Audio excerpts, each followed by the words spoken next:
Let's bring in Nick Cater now. He's the director of the Menzies Research Centre and also columnist for The Australian. Nick, good morning. So where to for the Liberal Party here? Yeah, look, I think it's been a result that's going to take quite some time to take in the implications for the Liberal Party, which are massive. I think it's not so much the size of the loss, although any loss is a bad loss. It's more where the loss of those seats are. So you've lost all these seats, or so many seats, which used to be regarded really as the Liberals' blue ribbon heartland in those wealthier electorates close to the city. So that's something they're going to have to comprehend. And in many ways, this division which we've had between so-called moderates and the Conservative wing of the party is in essence a proxy battle for that division. So, you know, many of the so-called moderates tended to be in those kind of seats where people held those kind of views. The fact that those seats have now been lost and the prospect of ever regaining them is in the near future is probably very, very small indeed, means the party should now be concentrating on other seats where there is great potential. We've seen, of course, across the country, mixed swings, and in some places, people coming to the Conservatives, to the Liberals at least, in preference to either the Greens or the Labor Party.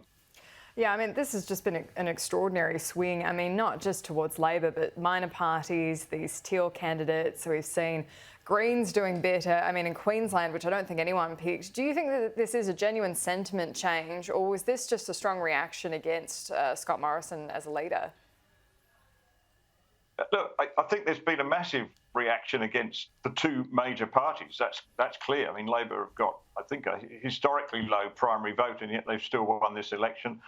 The Liberals, of course, also with a historically low primary vote, you know, and a massive vote towards the minor parties and independents of all sorts of persuasions. Now, that I think is, I'd like to think COVID probably has something to do with this in some way, because it's been such a dramatic change in the last 3 years that, you know, it's hard to explain it in a simple sentence, except to say I think the parties no longer have the degree of trust they once had in the wider electorate, and that goes for both sides, and certainly for the Liberal Party, and they need to regain that.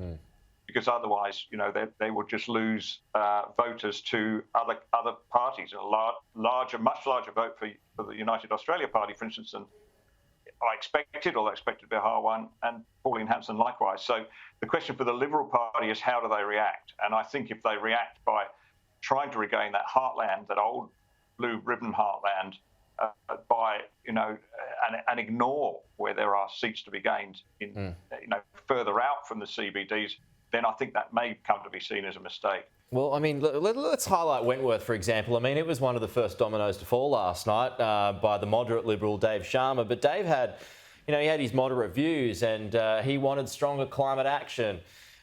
His views on religious discrimination were apart from some of the other members of the party too. So Dave Sharma did everything he could, but it still wasn't enough. So is a seat like Wentworth gone for good now, Nick? Well, never say forever, but certainly it's going to be we know seats are always hard to win back when they're in the hands of independents, you know, of whatever persuasion. But I think what we're seeing now I see it as a tectonic shift in those areas. And I think the interesting thing to note here, Peter, which hasn't altogether been given enough weight, is that the move to these teal parties was largely Labor and Green voters and other independents.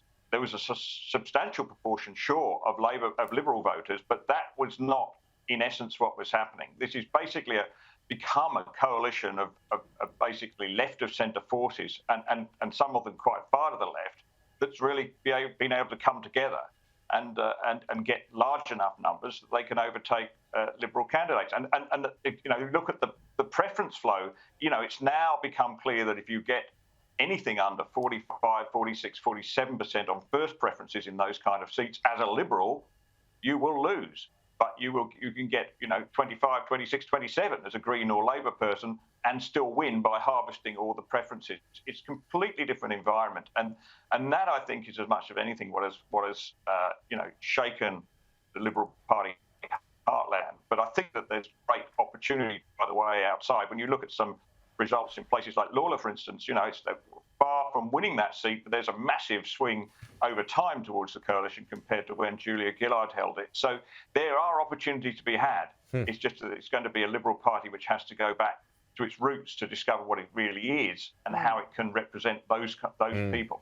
No, I think that's right. I think you're right. 3 years is a long time. I mean, 3 years ago at this point, we were saying that Labor was out in the wilderness and they were never going to find their way, and they did. But I think one thing I noticed coming in, because I'm normally based in the US, and coming in for the last bit of the election, was just, it was such a conversation, like completely absent of any real just direction on policy. It was so much a conversation around which leader did you like more and who had the biggest gaffe this week.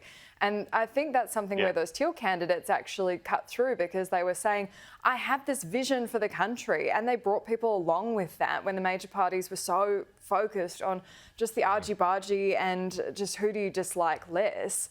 And I personally think this is one of those lessons where people should be selling a vision for the country when you're asking to represent them in Parliament.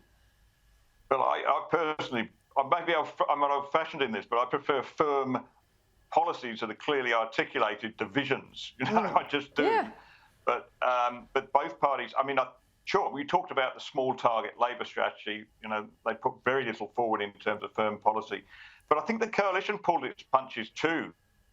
Would definitely pull its punches, in part because it didn't want to offend, or they didn't want to upset the chances of the candidates in exactly the seats they lost, places like North Sydney, places like Wentworth. So, for instance, they really pulled their punches on energy policy. I think there was a lot more they could have done to exploit the weaknesses in Anthony Albanese's, rough and ready energy policy, but they didn't do it because they didn't want to draw attention to this issue, which is controversial in those seats. So, it was a case of very little firm policy from both sides, possibly for different reasons. But, I don't like the idea we're going to win elections on feeling. I'd much rather we won elections on firm policy answers. Well, you raise energy there, and we've only got a minute left here, Nick, and I'm not even sure you can answer this question in 1 minute, but you mentioned energy there. I mean, people say now we're going to get towards the end of the energy wars. Is it that simple? No, dream on. I mean, this is a.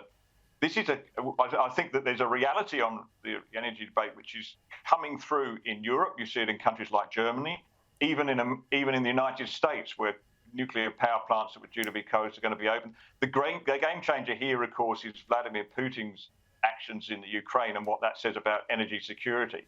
And that will eventually, I think, ripple through to here. So I think we're going to see a more realistic approach to energy policy, still with a high percentage of renewables. We've invested in that, but a much more attention paid to how you back up those renewables. And I think that will eventually hit the Labor Party. It has to, because the alternative is more expensive energy and shortages.